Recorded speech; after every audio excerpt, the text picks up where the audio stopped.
Абай Құнанбаев. Күз. Сұр бұлтсы суық қаптайды аспан. Күз болыптым қылтыман жерді басқан. Білмеймін тойғаныма, тоңғаныма. Сылқып ойнап бие қашқан тай жарысқан. Жасыл шөп, бәйшешек жоқ бұрынғыдай. Жастар күлмес, жүгірмес бала шулай. Қайыршы шал кемпірдей түсі кетіп, жапырағынан айырылған ағаш қорай. Біреу мама сапсиды салы биін, салбыраңқы тартыпты жыртық киім. Енесін ертіп шуда жібін, жас қатындар жыртылған жамай дейін.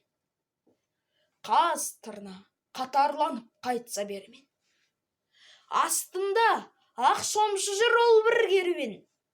Қай ауылда көрсең де жабыраңқы, күлкі ойын көрінбейді сейіл серуен. Кемпір шал құржан қағып бала бүрсең, көңілсіз қара суық қырда жүрсең. Кемік сүйек сорпа су тимеген соң, үйде ит жоқ, тышқан аулап қайда көрсең. Күзеу тозған, оты жоқ елдің маңы, тұман болар, жел соқса шаң тозаңы.